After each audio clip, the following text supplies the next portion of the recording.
Hello, everyone. So, we are excited to welcome you all as Hello part of everyone.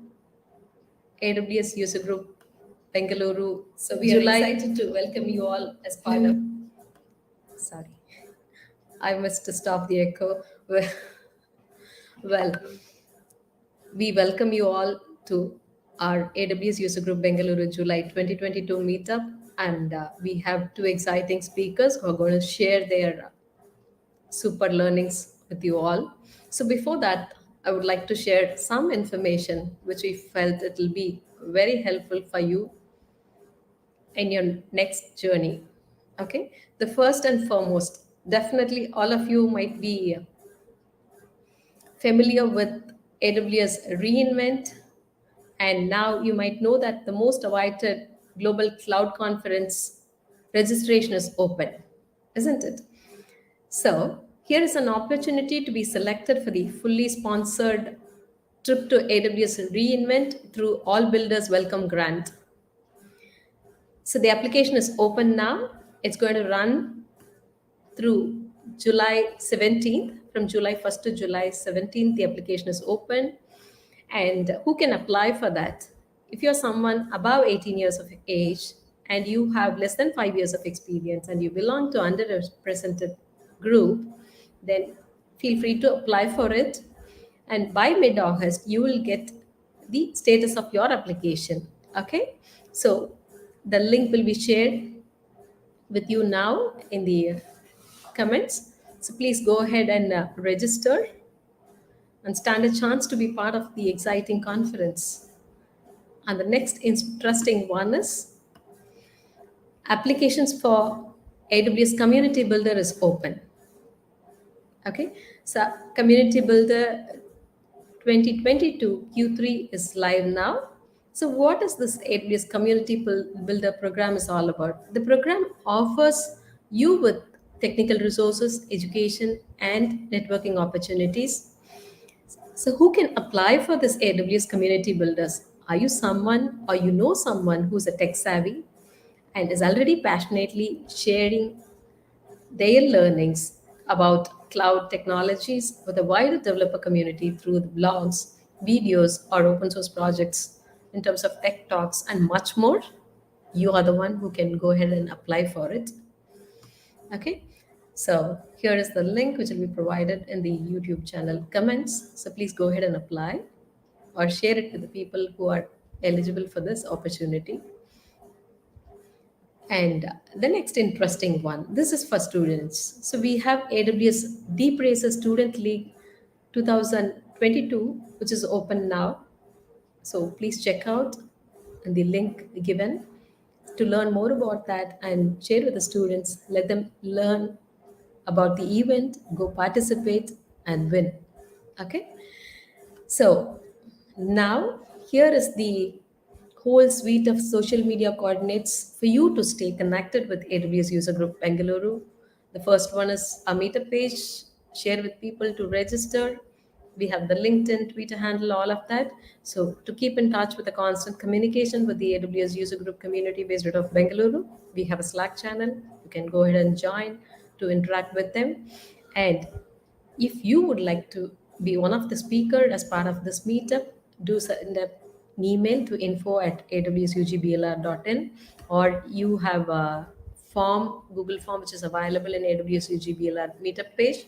From there, you can submit. Or you're a great learner, if you're looking for specific session or on your favorite topic, do let us know. We will try to organize an expert session in that topic. Okay, so that's it from me as of now. Next, we'll go ahead and invite our next speaker.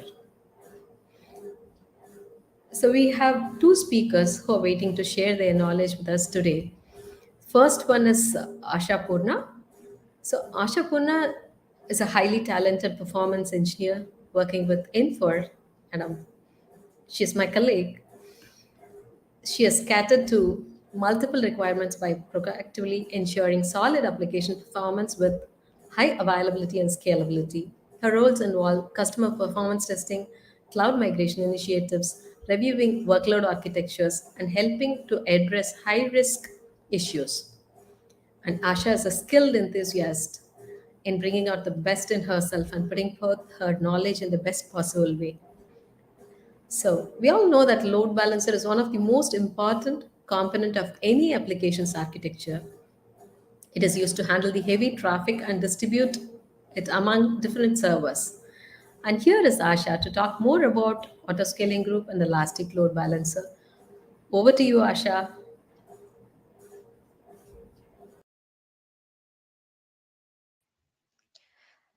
Thank you, Bhuvna, for such a wonderful introduction. So, so the let's get started with the today's session. So the session is on seamless scaling with autos like ALB and ASG. So it is ALB stands for Application Load Balancer and the auto scaling group. So, in this journey, in this session, we are going to see the key concepts of elastic load balancer and how auto scaling group works together with the elastic load balancer and helps to reach the seamless scaling. Uh, what is their workflow? How these things happen? We are going to discover that part in this session. So let's have a quick look on the introduction part. So we have the today we are going to cover this. First, we will go and understand what is elastic load balancer. We will get a good understanding about the specific type of elastic load balancer, which is application load balancer. We will get an understanding about the workflow of ALB. Then we will try to understand the purpose of having auto scaling group and different components that work inside the auto scaling group and how it helps to achieve the purpose. Okay, so first take a look what is load balancing. Okay, so load balancing is basically a technique where we will have the incoming traffic and we will distribute it to the different targets, different resources. Okay, so the purpose of doing this technique is to achieve a high availability and fault tolerance for your application. Okay, so with the help of this we avoid downtime of any applications and avoid crashing with the overload of the traffic. Okay, so in the case of elastic load balancing, if we go into very specific way, the elastic load balancer helps to automatically distribute the incoming traffic across multiple targets. So your target could be anything. It could be EC2 instance, it could be a container based service, it could be IP. So in that way, it helps us to have a availability and fault tolerance of your application. It has different features. The most important is like the monitor. So it monitors the health of your application and depends on the results it distribute the load different among the different target groups. It works closely with the auto scaling group and that again helps to scale your application, either adding different target groups or decreasing the target groups.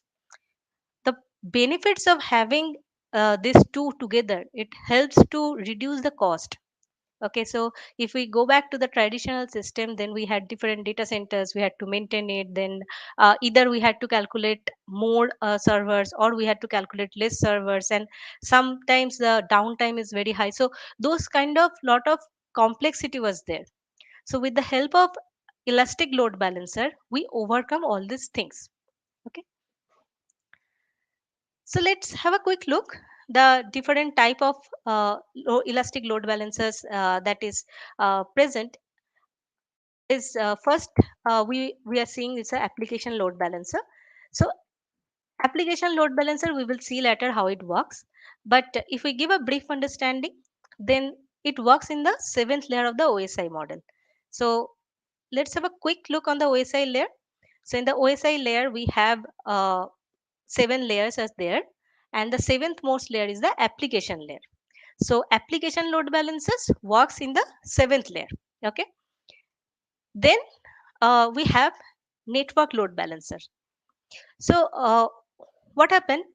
Uh, First is that network load balancer actually works into the TCP layer. Okay, the fourth layer of the OSI layer. So what happened when we are sending a request? Okay, when a user is sending a request, how it reached to the target? Okay, so when a request is sent, it first passed to the it first needs the DNS of the load balancer, the elastic load balancer, because it don't have the information about that. So for that, it has the DNS entries that in been hosted into the Amazon, and from there it gets the IPs. It gets one or more IPs. So what is the purpose of these IPs? These IPs are the IPs of the node in your availability zone. Let's have a more deep look how it works. So So when a request is sent, it comes to the elastic load balancing, and it has the like it resolves the DNS from the DNS server, and it gets the elastic load balancer. So the elastic load balancer can be hosted in one or multiple availability zone. So if it is hosted in multiple availability zone, what it do? It create different nodes. So if the different nodes are there, then when the DNS reply back to the users, it sends the IPs of those nodes.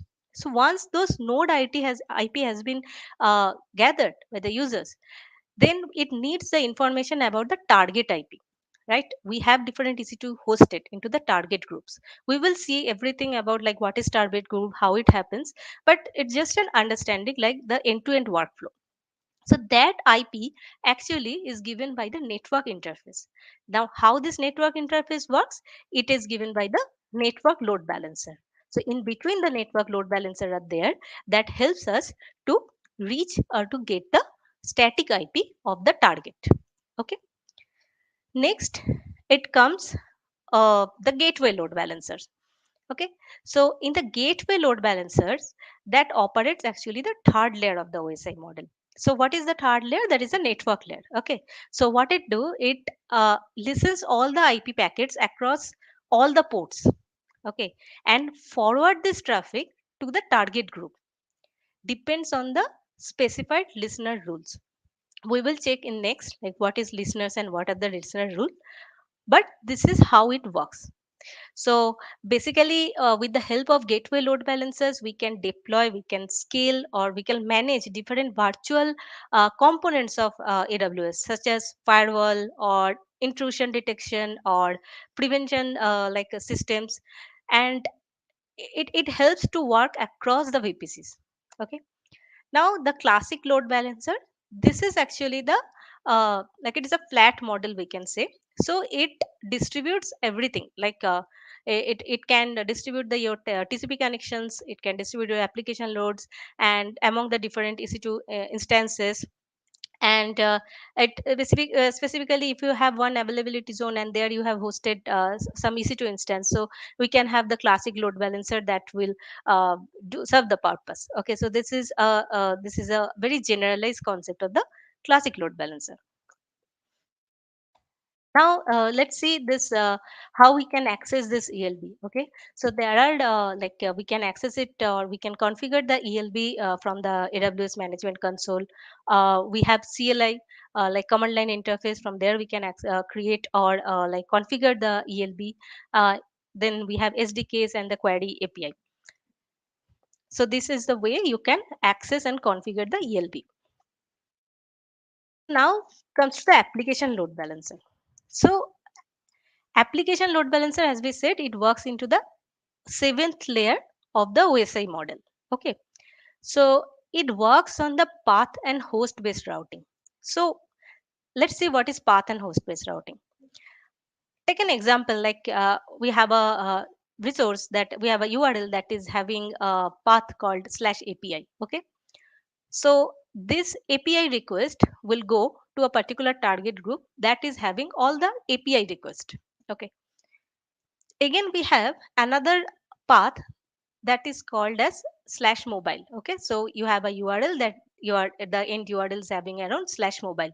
So this particular path will go to those servers, target servers which are having mobile applications. So what it's doing, it is segregating, right? Depends on the applications, it is segregating the servers. So how that helps? So for example, your API services, those are mostly like it's a computational mode services. Okay, so we can have servers which are compute optimized, whereas in case of mobile services, those servers are mostly we have more memory utilization. So we want to take a servers which are most memory optimized.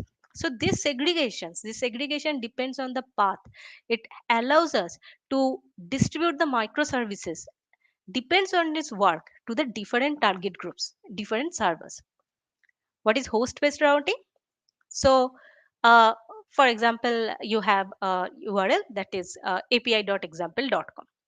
Okay, so this URL is going to different environment of yours. Okay, so for example, it is going to production, it is going to accessing sandbox, it is going to some other environments.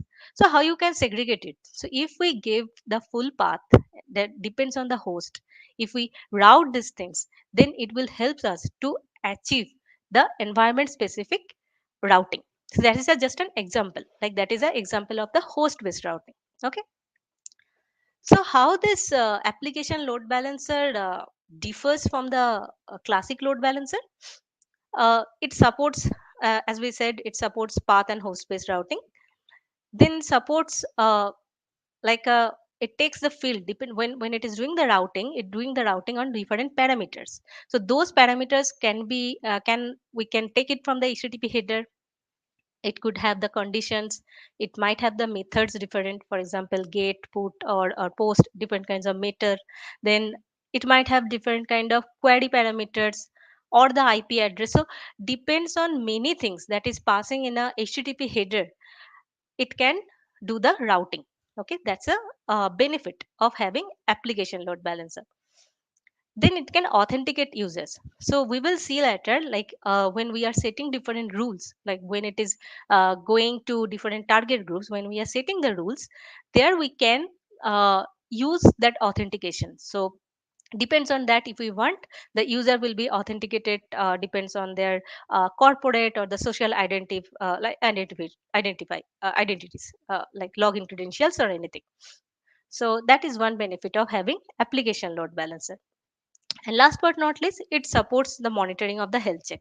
So before sending it to the particular target, it will first check whether the target is healthy enough to take the request or not. If it is not, then it will distribute to the other targets. So this kind of things are achievable using the application load balancer.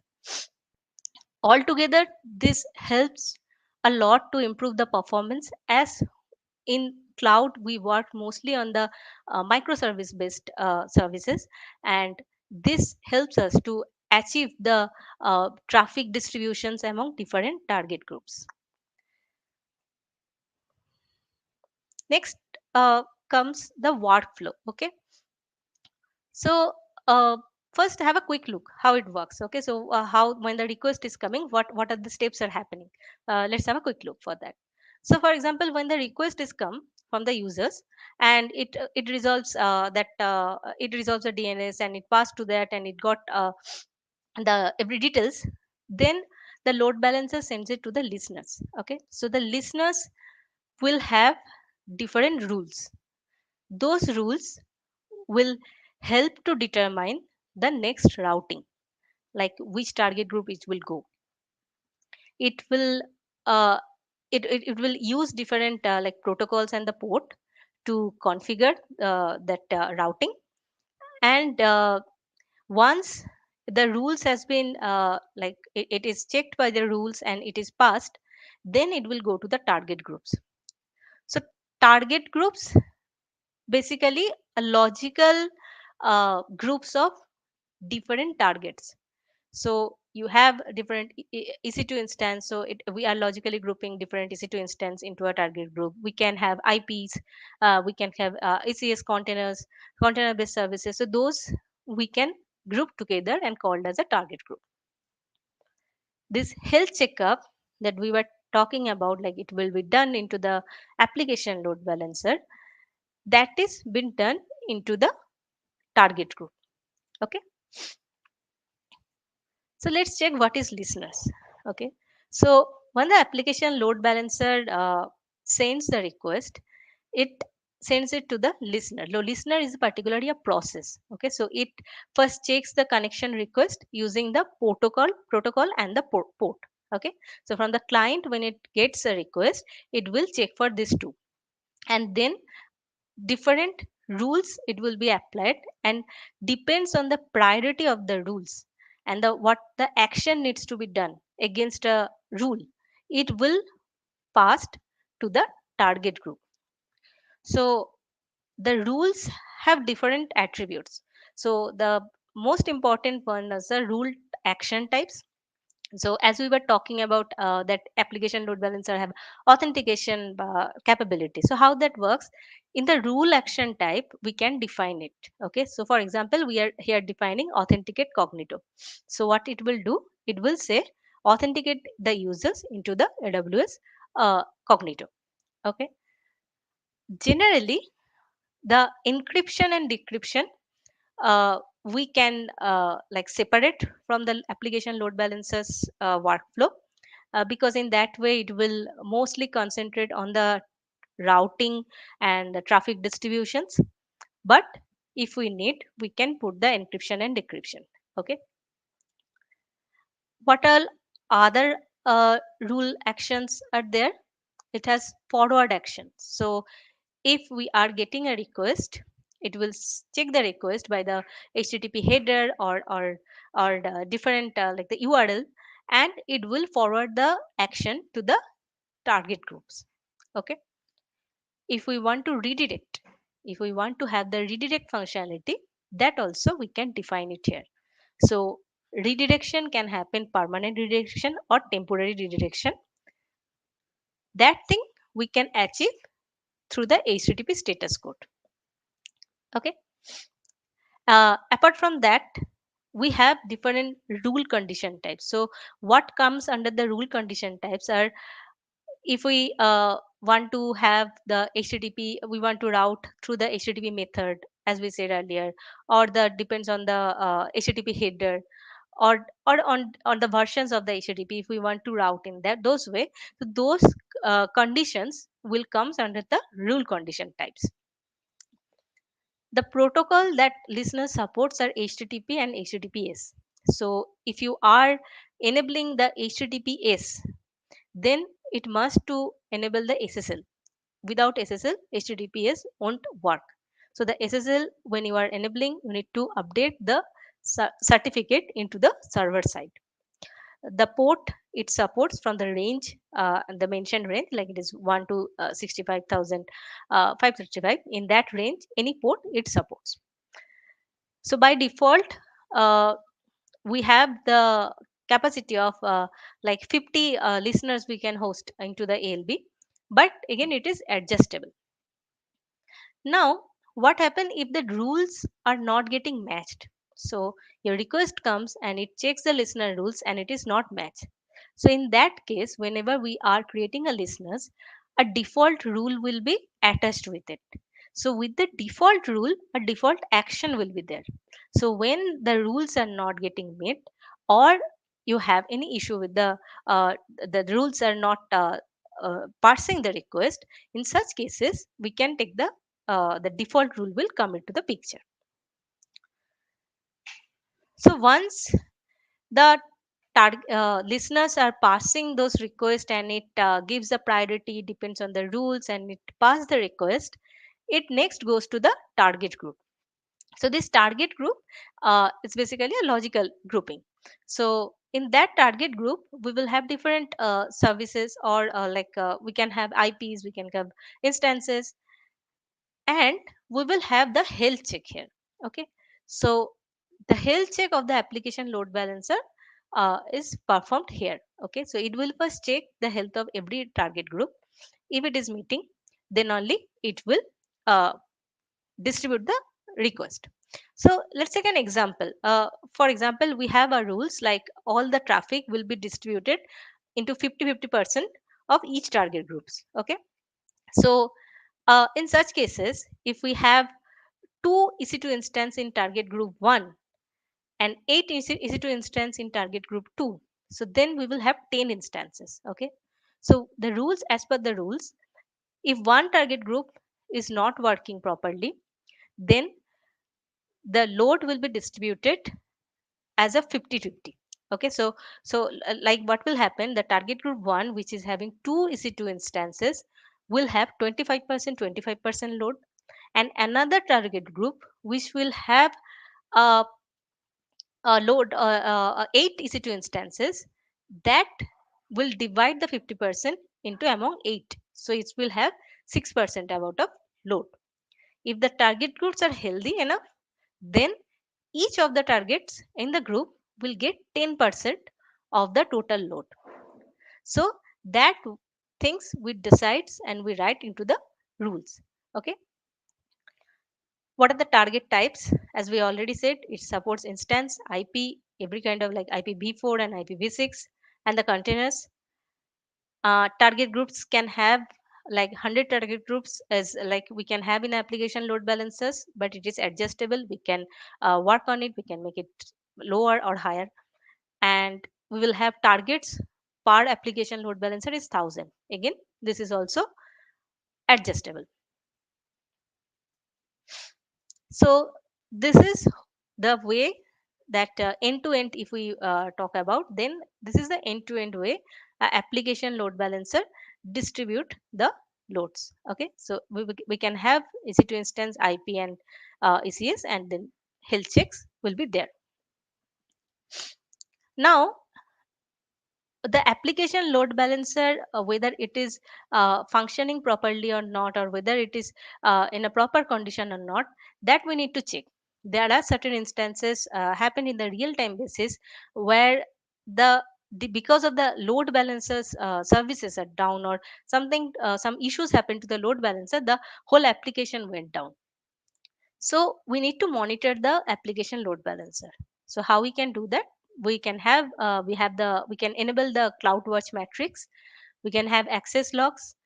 Request tracking means whenever you are having a HTTP request, you will have add a header to the request, and we will trace the identifications of the request. And we can have the CloudTrail logs that also capture many details, many informations that is coming to the elastic load balancers. And we can later process it and verify it with the help of the Amazon S3. Okay, we can log it there. So now we got an understanding of what is application load balancer. So load balancer's purpose is it is distributing the load. But if you need more servers or the less servers, how that scaling will happen? So that particular uh, task is done by auto scaling group. So it's a dynamic allocations of your computational resources. So it helps to reduce the cost, because you don't need to have a lesser number of servers or the more number of servers, or which is unused. And it works on different conditions. Okay. So when we design an auto scaling group, the primary component or the primary attributes that we look, that is like a minimum size. So it is like you will say that your auto scaling group will not scale down below this number of servers. So probably you set it as a 1 or 2, you will say that it is not go beyond that. Or you can set it as a maximum size, like you will say it will not cross that maximum size. Okay. There's a desired capacity is there. So what is desired capacity? It's like when you are starting like when you are launching any like target groups, so that groups will launch with a some number of servers. For example, in this representations, we can say it is having 2 servers, so it launched with the 2 servers, so that is a desired capacity. We can have the health check here, and that is also a primary attribute of having an auto scaling group. And the components that how we design the auto scaling group, that depends on these three parameters. So first is groups. So it is like the logical grouping of what are the instances will be there, and it is a core of your auto scaling groups. Then we will have a configurations on the template. So it will say like when this template will be launched. If you are putting different, if you are attaching different ec2 instance with it, so what is the specifications of it, what is the, if you are creating an instance type, what is the uh, security group you are going to attach. So those kind of informations about a instance that is going to attach, that will be defined into this template. Then we will have the scaling options. So with the help of scaling options, we will say like how it is going to scale. Like it is it going to be a dynamic scaling, or will it be a manual scaling, or it is a like you have certain schedule scaling. For example, in every day your application at 5 o'clock gets a huge traffic, so you scheduled it that way. Or it's a it depends on the statistics. You predefined scaling, like for example, in a month, like in a particular day of the month, every month you get a huge spike. So it also comes under schedule scaling, but it's a depends on the statistics that you are getting. So we can configure in that way. Manual scaling is it can be done for example, you have uh, different servers. See, different servers are there, okay, and those servers needs to have more capacity. Okay, so in that way, if you want to increase the capacities, then you can achieve it through the manual scaling. Or else, if you want to attach different ec2 instances, that also you can do using the manual scaling. So let's see the workflow and the life cycle of auto scaling group. Okay, so when the user is sending a request, it comes to the load balancer, and load balancer sends it to the particular target. Okay, now when the auto scaling group is configured there, depends on the huge traffic, it will scale out. Okay, so once it is scale out, that means it is attaching different ec2 instances. So when these EC2 instances get attached, it don't come directly to the in service state. It will first to be into the pending mode. So into our EC2, if we go to the target servers, there the EC2 will be into the pending wait mode. After some times, it will come to the service mode. Like it will be into the in service modes. Okay. Once it is in service mode, from there it can go to three different states. It can go to terminate, it can be a detached instance, or it can be in a hold positions, what we call it as. So when it will be terminated, for example, you don't need to have this instances anymore, and scale in happens. So when it is scale in, that means your applications are that going it is in a syncing mode, right? So the ec2 number of instances are going to detach, or it is going to be in the terminate mode. Okay, so in such cases, we will go to the standby in the terminate, or else we can make it in a standby mode. Once it is go to the detached mode, so you can use that detached ec2 instance in another auto scaling group, in another target group, or it can be simple terminated. So this is a generalized flow of autoscaling group. Now, from where autoscaling group get all this information? So, for example, I will set the template of the autoscaling group in certain way that whenever it will get indication from the cloud watch, like it reach to the 60% or the 50% of the CPU utilizations, it will attach one instance. So Like that way we can get informations from CloudTrail also, and different access logs also. So from there we can gather the informations, we can set the rules, and the auto scaling group will work in that way. So as I said, the common parameters that affects auto scaling groups working is, first is CPU utilizations. We can set it as CPU or memory. Any kind of utilizations is, if it is going beyond the limit and depends on your applications, you can set it. Auto scaling group name. For example, you are creating an auto scaling group which will add 4 servers if the CPU utilizations is going to the beyond the 50%. Whereas in case of another group you are creating, that is depends on the memory utilizations, it will add 2 servers. So so auto scaling group name is very much important. We can have the request count. So it is not only always the CPU or the memory utilizations. If you get a heavy traffic and the number of requests or hit per seconds are coming very high, so in those cases we can take the help of the auto scaling group.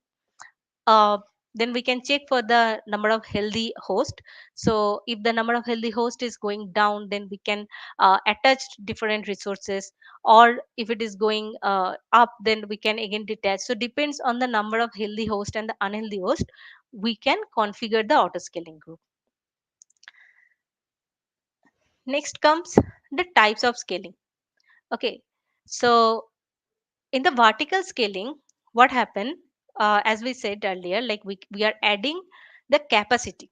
Okay, so we are what we are doing, it's we are adding the different uh, we will do the scale out. So we will, what we'll do in this vertical scaling, we will change the instance capacity. So for example, you have a hard disk of some GB and you want to increase it because your memory computation is going very high. So that kind of scaling is called out scale out, and it is called as vertical scaling, and it increase the capacity. The must things in the vertical scaling is server reboot. Okay, so we need to reboot the server. Whereas in the case of horizontal scaling, we will do the scale up. So what we will do, we will add or remove EC2 instances. So it can be achieved automatically or dynamically or manually, or depends on different conditions. So let's have a quick look about the features and benefits we are having of these services. So it improves, first is improves the fault tolerance. So how it do that, like first it has a capacity of checking the health, right? So it will rule out those servers, or it will send very less requests to the those servers which are having very unhealthy states, right? Or it will not send. Then if we have the options, like probably you have different availability zones, right? And you you have the options to disable one availability zones. Probably in that availability zone, some like your servers are not working properly, and if you disable that, then your request, the traffic will not go to those targets in particular availability zone. We can we can configure we can have the like if when once we are configuring in different availability zones, that itself increase the uh, availability of the applications, right? So it is always applicable, like that application load balancer is always hosted into more than one availability zones, and it is always advisable to have more than one availability zones.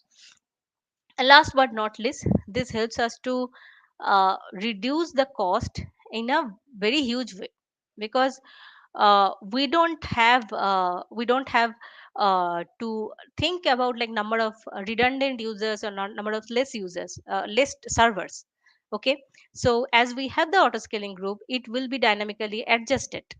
So this helps to reach a better cost management, because data centers or servers maintainability is a very cost consuming task. It is not only you need to be like you need resource for that, and you need many hours to have a quick always have a constant look. So auto scaling groups and this ELB, this together helps us to achieve a better cost management.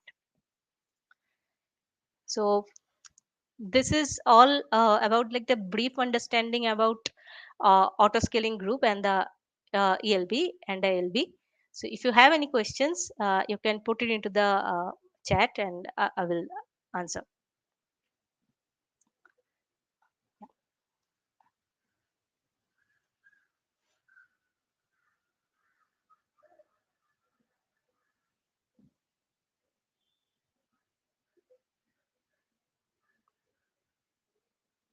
So in the session stickiness, when we will have like this algorithm basically works in that way, like you will create a user session with, and that will be goes to a particular target servers. So whenever until your servers are like the session is active, it will send request to the particular target servers. So the basic algorithm that we follow into the ELB, that is round robin, but again it depends on the requirement. We can use the sticky sessions into the ALB, and when the session gets terminated, then that connection get drops, because when a request pass to the particular server, then it opens the TCP connections. Okay, so when the session get lost, that time that particular server close the TCP connections, and the session like it gets over.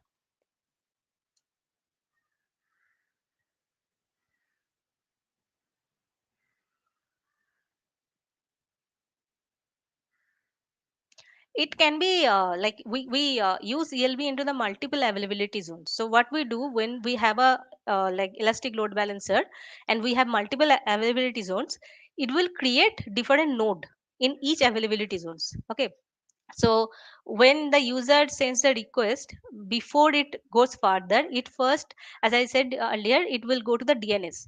So the DNS will give you the different IP. So those different IP will be the IP of the nodes of the different availability zones.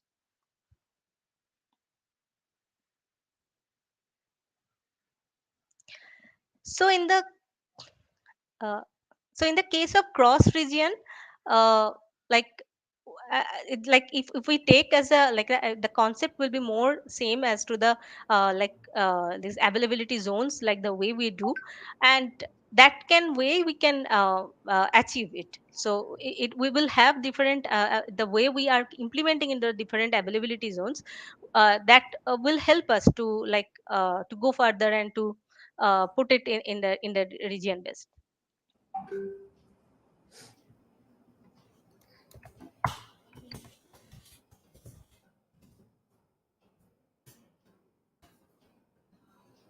I think we are good.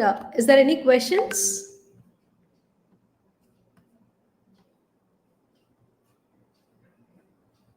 Asha, I think we are good. Okay. Session was great, awesome. We had only three questions. I think we can move on. Thank you so much for taking time out to preparing and coming and sharing the knowledge about elastic load balancer, application load balancer, and auto scaling group. Thank you so much. So I still have one more question. Probably we can take this one as a last and then move on. Auto scaling can be scheduled.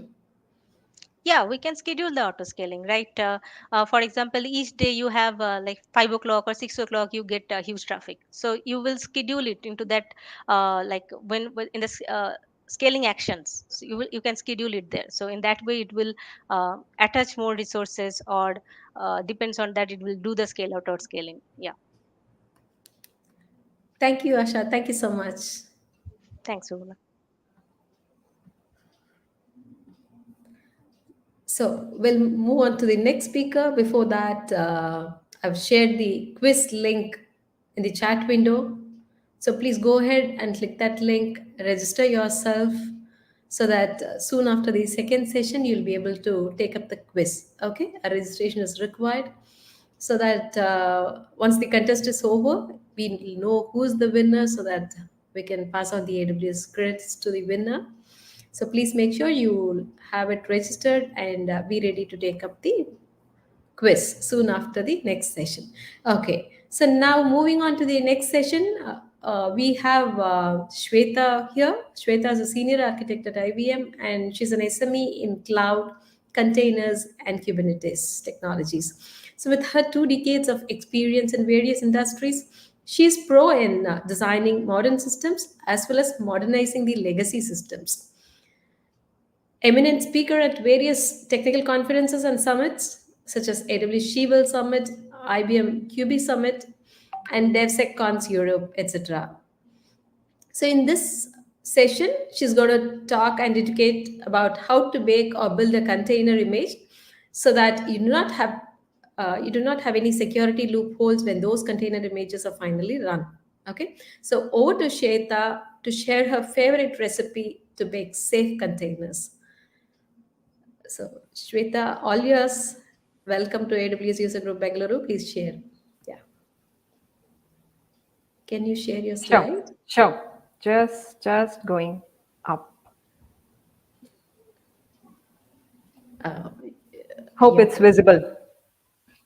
Yes, you're good. Please carry on. All yours. Okay, perfect. So first of all, thanks Bhuvna for hosting me today, and thanks audience for listening to this session. Welcome all. So without much ado, let's get into this interesting topic: baking safe containers. Okay, why baking? Because baking, especially cake baking, according to me, has a lot of similarities to your container building process. And that's what I want to demonstrate you, that how do you relate to it and how do you make use of the same thing to relate in future whenever you look at that. Let's look at a cake. A typical cake has multiple layers to it. It can be multi-layer cake, it can be in same layer. You have multiple things which you put as layers to bring this whole thing together as a foundation. But what happens if foundation is not strong? That can spoil the taste of your cake, right? Similarly, what is a foundation is to a cake. Similarly, you have security is to a container. Now, let's assume that you have major two things or two layers to it, which are further segregated into layers. The first and the bottommost here is containers and container engine, where you actually at this layer bundle up your application so that it runs, build once and run anywhere. But internal to that, it has multiple layers to it which we need to bake very carefully. And on top of that, when you actually run it on infrastructure, that's where you are orchestrating this container layer. And then you are coming up with the live container, which is dynamic and at runtime. Now, before we further proceed, I want to make the expectations from this session very clear. We're going to talk about building safe containers. We are also going to talk about how to make the security best practices around creating these containers. But we are not going to talk in this session about how to run these containers or how to orchestrate these containers. So focus today is this foundation layer. With that said, let me move on. First and foremost, comes in any container building process comes your Docker file or a container file, which consists of all the commands which you give it so that your application with its configuration and all its dependencies libraries gets bundled up. And that's the main thing to know about this Docker file or container file, where uh, it starts creating shape of a container when you build it. So what does it typically contains? There are various Docker engines or sorry, container engines in the market, but here specifically I'm going to talk about the Docker file.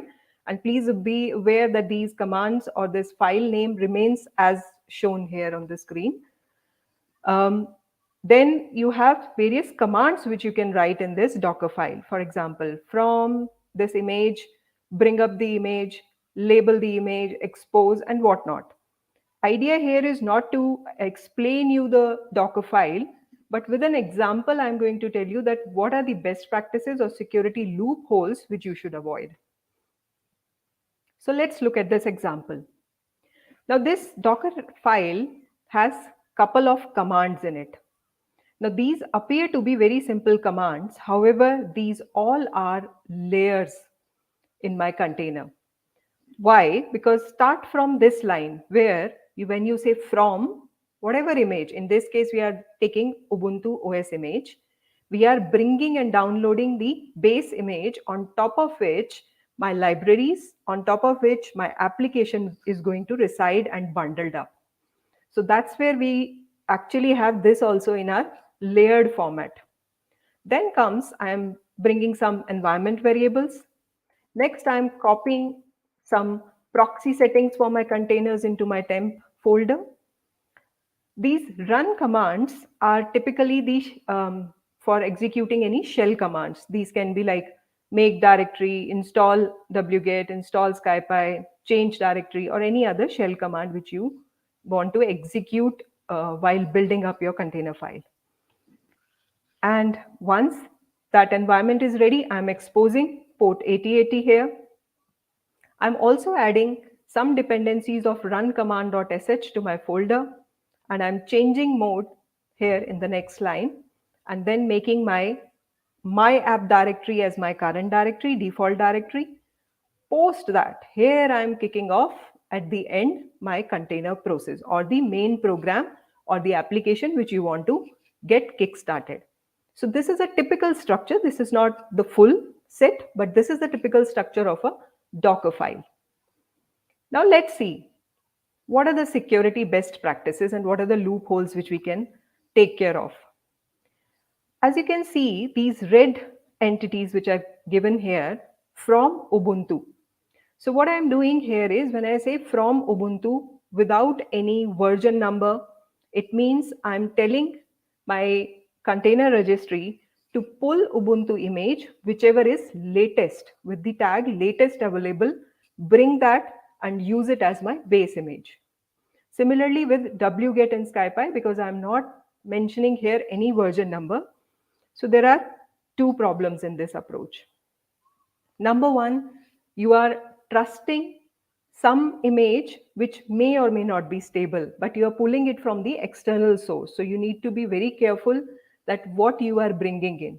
Otherwise, what will happen, it will bring always the latest image which is released, may not be stable, but that's not what we want to do. So what is the good practice here? Unless until there is very strong reason to go with the latest images, which might be a case when you have your own images. Other than that, it is highly encouraged that you use these version numbers. Be very specific so that your container relies on trusted and tested versions of OS, base image, as well as other libraries. Otherwise, as I said, you might end up using certain installations which are not safe, and you also need to use specific versions of softwares and libraries. So that's my first security best practice, which you should always be careful about in your Docker files. Number two, now let's look at this add command and copy command. On surface, if you see first this copy command, it looks like that this run command.sh, I'm copying it to my folder test my app. So it's a simple copy function. But on as I said, on the surface, this also seems same, that I'm I'm set environment.sh, I'm copying to my temp folder. But there is one very significant difference between these two commands, where copy command simply copies your local scripts or files, whichever you want to copy into your folder. But on other hand, this add command, instead of this local file, you can also give here the URL from where it will URI, from where you can pick up the sources. It could be script, it could be tarball or a zip file, which can then, once it is copied to your folder, it can be changed using run command or unzipped, and then you are using it in your container. But the problem with that is that whenever you are relying on external scripts or external tarballs, you don't know what you're bringing inside your house, inside your container. So be very careful when you use add. So it's always that copy is encouraged over add command. Be aware of that. Moving on to the next best practice area is container minimal access. Now, what is this minimal access? Let me show you a command where what I'm doing is I'm running Docker. One second. I think I'm okay. So I'm giving Docker run my Ubuntu in a shell, Ubuntu container image in a shell.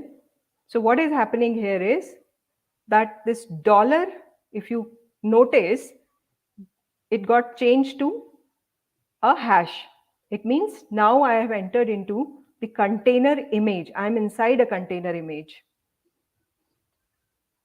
So if I now say who am I'm root.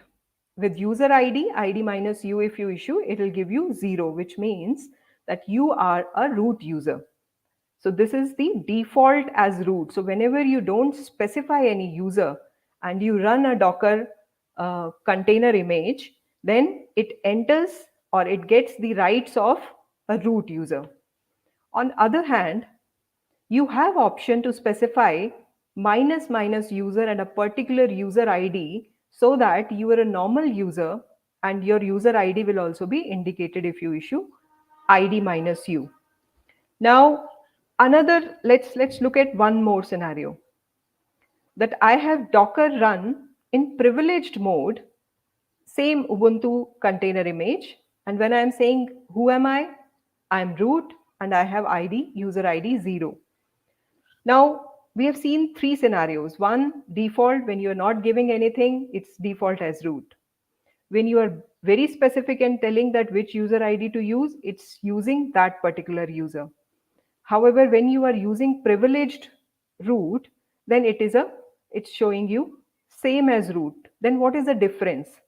Let's understand it a little more closely. When you are a normal root, then if you look at closely, then when you're saying host name, okay, what is my host name inside my container? It's this, whatever is shown in that screen. But when I'm trying to run a system control command and using kernel.hostname to be changed to ghost, it's telling me that it's a read-only file system and you cannot change it. Now that's the behavior when you are a normal root.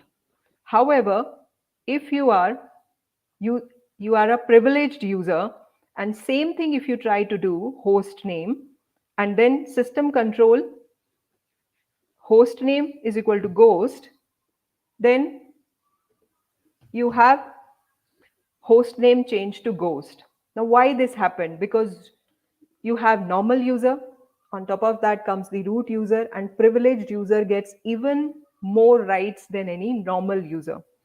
So that's why we always say that never give a privileged access to your container, as well as also avoid the root user and be very specific that which user access you want to use.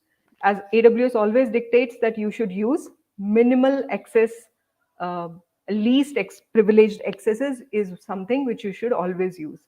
Now, if you want to see that what privileged user or root can do disaster to your system, then here is a YouTube link. Please go ahead where I have demonstrated and you can test it on your own that what problems you can create in your host system. Now, with that understood, what I'm trying to say? I'm trying to say, one, that avoid this privileged user completely. This can also happen through a YAML file when you use that YAML file to run the container. So completely avoid it. And second is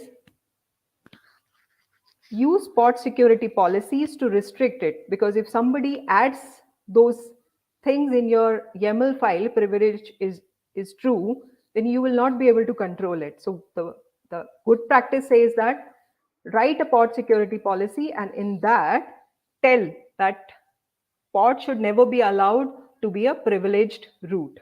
So that is something one you should use. And another in your Docker file. Now coming back to my container and putting it into context, what we are discussing, you should always have your add user, and using add user, be very specific that which user you are adding and make that as the owner of your container file. So henceforth, that container will be able to use whenever this layer, all these layers are getting executed, it comes to user.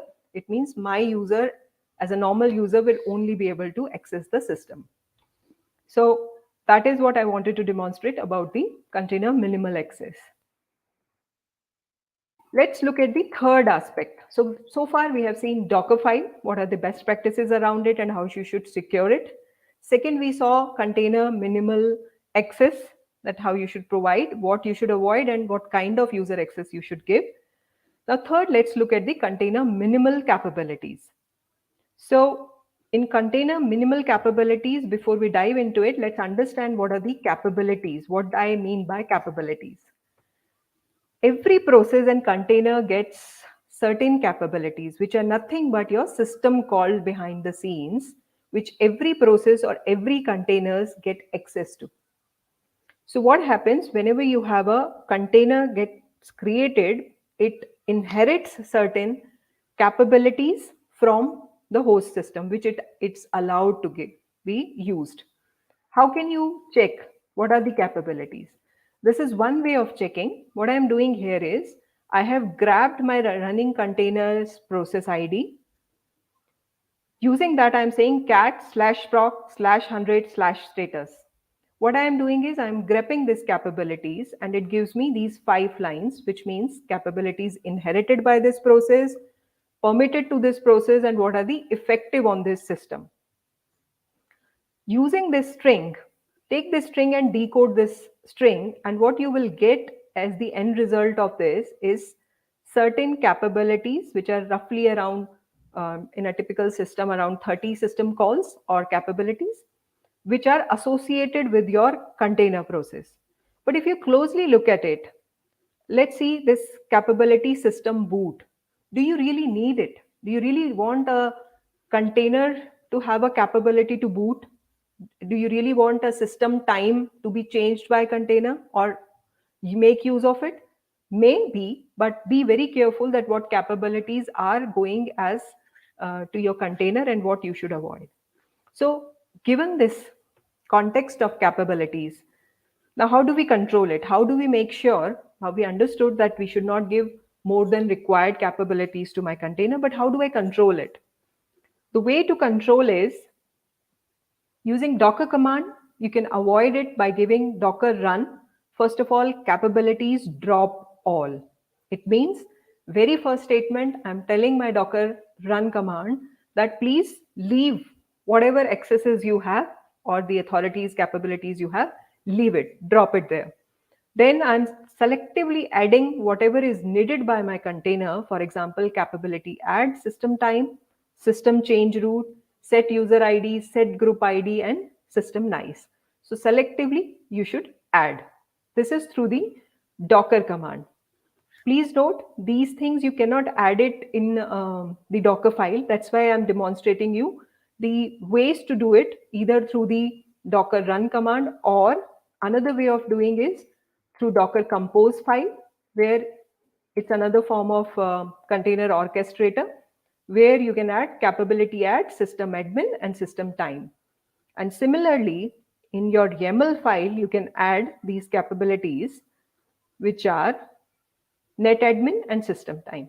So selectively, always be very selective when you are giving capabilities to your containers.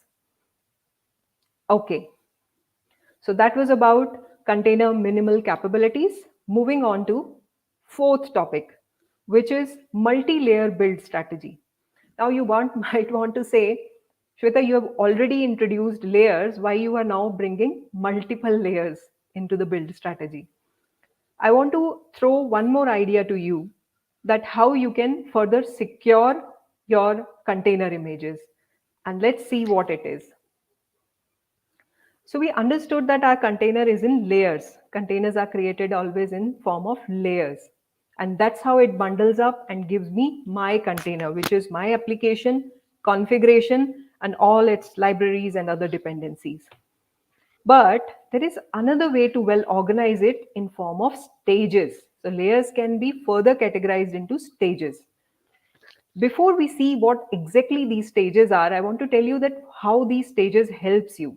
These stages helps you in isolating the failures and responsibilities among various multiple layers, what we are stages, what we are putting across in a Docker file. And other benefits which are important to note are that it optimizes your images. Definitely reducing the number of layers means you are taking less benefit, less information from one layer to the other layer. So you can restrict that.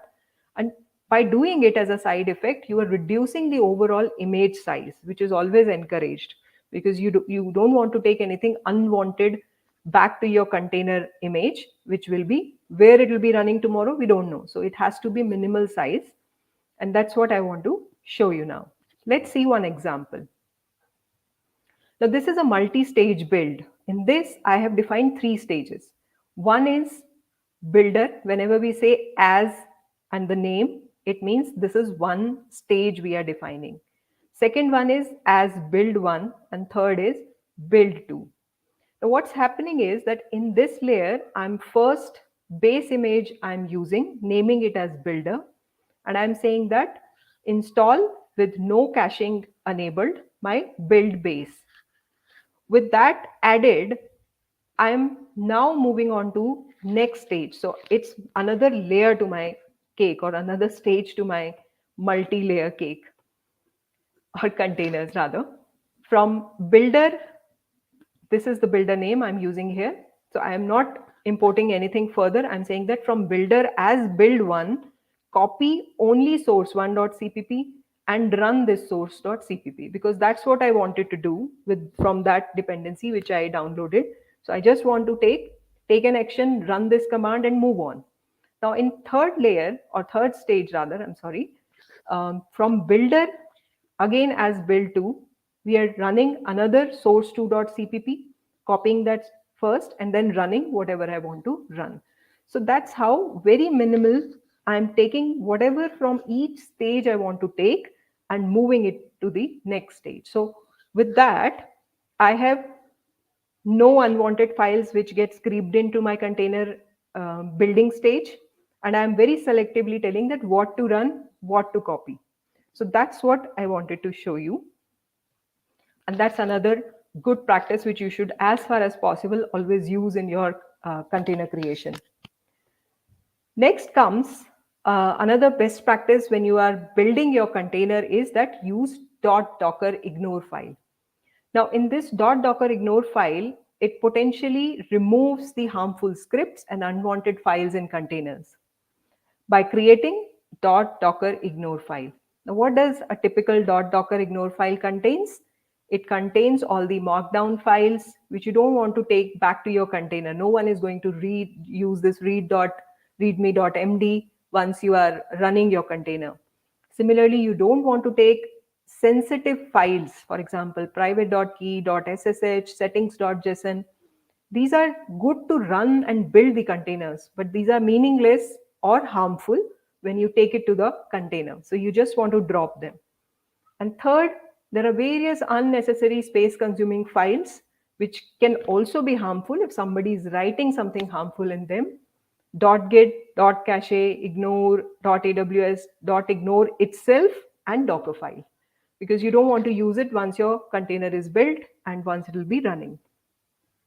So that's another way to have multi stages and avoid the bundling up unnecessary things. Next, let's move on to secured and private repository usages. So far, we were talking about bundling, what to write in Dockerfile, how much access to give, what capabilities to enable, and what not to take in your container file. But now let's lend into using the private repository and why we need it. Because let me first relate it to my cake baking. So if you have a cake now nicely created and built, you won't like to keep it in open, and it can be harmful. Any external attacks or any external harms can happen. So you want to protect it. Similarly, when you have your containers created, you always want to secure your container images. And for that, you should either use secured registry or repositories or private registries. There are a couple of options which you can use when you have secured or private repositories or registries. First and foremost, if you are using it for testing, development purposes, then you can use Docker private registry to keep your container images. Second is Docker Hub, where you get all these public and trusted uh, container files or images and you can use them. So that's the first place. Then second is third party registries. So if you want the full blown container features, container images, protection features in a registry, that what those can be, for example, labeling, history maintaining, tagging, or your scanning, then there are some registries which support it. For example, Koe is very well integrated with Red Hat OpenShift products. Then you have JFrog Artifactory, which is quite popular among the clients who are on-prem and moving towards the cloud. So you might want to keep it because it has good features. And then comes your cloud provider registries, which is always convenient to use when it comes to using a container registry. For example, you have AWS Elastic Container Registry, Azure Container Registry, and there might be more with each cloud provider. Last but not the least, which is very secure, if you want your security to be tightened and in your control, then you should develop your own registry, like using S3 buckets or block storages, and have all the best practices implement on top of those registries. But mostly I've seen that using out of these options is convenient for customers. Sometimes it's very secure. If you want to do, then we use private registries also. But in any case, keep your container images protected.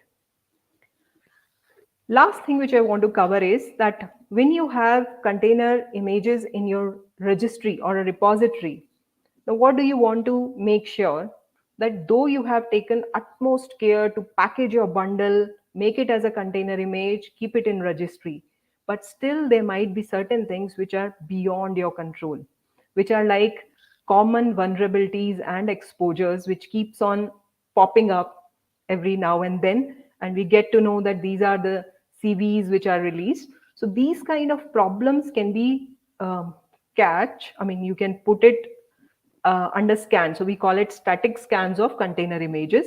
And you can, one way of doing it is that you can run Docker scan and run your image. By doing that, it will report, it uses sync at backend and protects it from CVs. What it does, it does the static scan, and if it finds that from any known vulnerabilities or problems, it finds anything, it brings it to your notice, and you can correct that in your images. Another way of doing is that there are various third-party tools. For example, AWS Elastic Container Registry, Claire is something which we encourage, AWS encourages to use. And then you have Twistlock, Aquasync, and many other which you can use. But the best thing is that no one is going to run this static scan again and again. So use these tools integrated with your CI/CD pipelines. Be it any tool, but try to have it integrated with your CI/CD pipelines. So with that said, I'm here to the summary of baking safe containers. I'll just quickly summarize what I have spoke today. We saw how to protect our container files in form of Docker file. Then we saw how to secure container access by minimal access. We also covered restricting system call capabilities and how to bundle minimal image by using multi-stage layering. We saw how to secure your whole thing which you have created in form of registries or repositories. And icing on my cake is always keep scanning your images. With that, we are at the end of our session. Thanks for listening patiently. If any questions, I would be happy to take that now.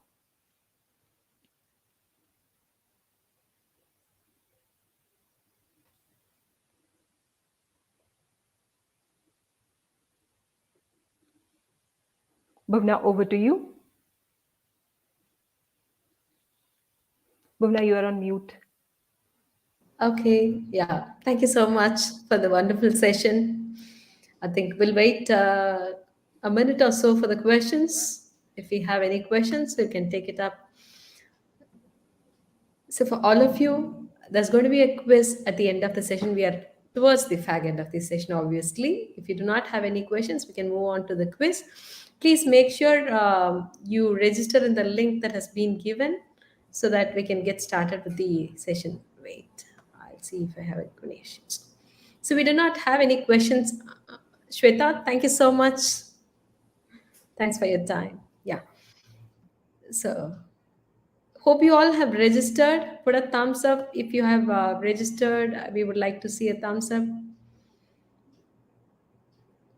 If you have registered yourself with the link and all set for the quiz, I am going to share it with Vijay Nirmala, who is going to host the quiz today. Nirmala, over to you to host the quiz. Thank you, Bhuneshwari. So that was two awesome lead of the heart sessions that we just had today. And now let's move on to the quiz. As Bhuna said, I believe everyone has registered for the same. Just let me share the screen. If you guys have registered and if you guys are accessing, you should be able to see the questions over there. I've shared the quiz link again. If you haven't registered, we'll give a minute for you to register. The quiz is Yes. going to last only for 5-6 minutes. So over to Nirmala. So we will just start with the quiz now.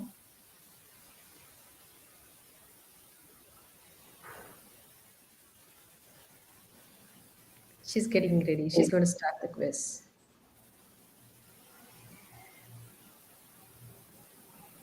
Yes, guys, so we are here. So let us start with the first question. Hope you all have logged in and readily and eagerly awaiting to join the quiz. So our question is just coming up. Give it a second. Yes, here we are. Our first question has already popped up. Hope you guys are able to see them.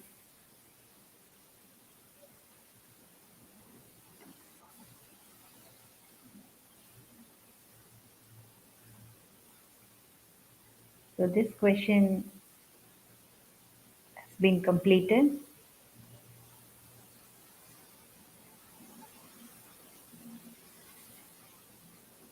So here we are. So we will move on to the next question. So that next question is coming up in a couple of seconds. Yeah, we have the questions now and the timer is up and running. We have 12 seconds given out for each of the question. So please do read the question and the answers and give your answers there.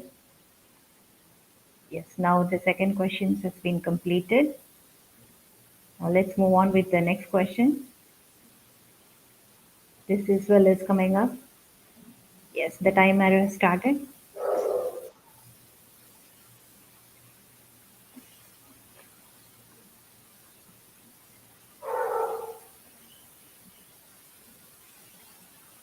Okay, now let's move on to the next question. And that is about to begin. So basically, all these are from the sessions that we just had.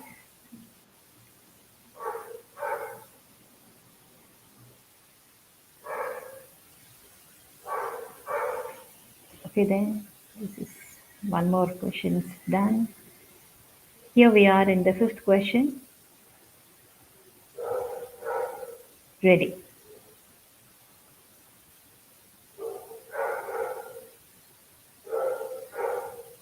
Yeah, that's interesting.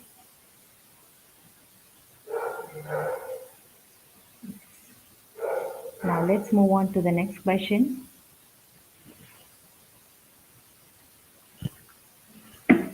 Just coming up.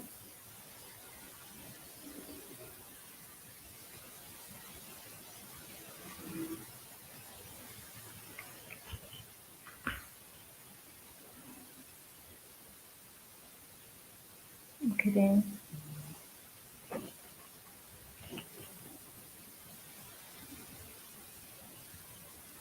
Yes, we have question number 7 now.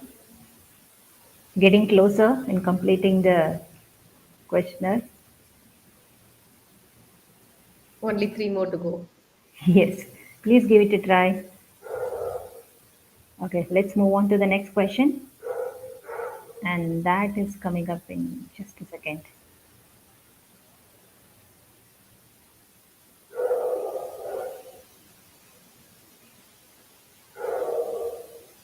As of now, Saurav, Prasanna, and Mahendra remains on top three with equal points. So let's see who's going to be the first Right. three. Two more to go. Yes, now we have the ninth question here.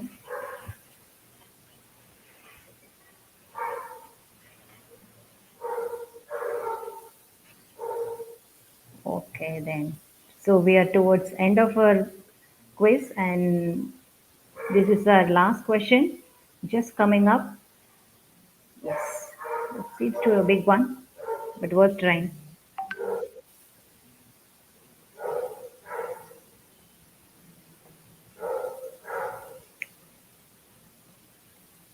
Yes, here we are. So the quiz has been completed,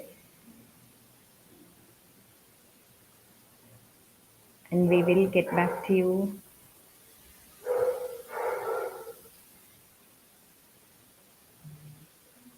with the results, and the person who have won the quiz will be shared with the credits from AWS. Over to you, Bonna. Thank you so much, Nirmala. Thank you so much for taking time out to help organize the quiz. I hope you all have enjoyed the quiz as well, along with the session. So we have the winners list. We'll be sharing the AWS credits with you, okay, shortly over the email. I think we are done. So wish you all a happy weekend. And again, once again, please watch out the three important things or information that we have shared in the beginning about AWS Deep Racer Student League and the Welcome Grant, AWS Community Builders application. So all these three things are open. I definitely would want you to get a look at that. The links are shared in the chat window, and please use it. And another important thing, if you would like to have any talk that has to be covered by experts as part of the session, please drop a note to info@awsugbl.in. Or if you would like to present in upcoming meetups, please drop a note as well with your topic that you would like to share with the world. We would love to host you in the upcoming meetups. Thank you so much for joining us. Wish you all a great learning ahead. Thank you.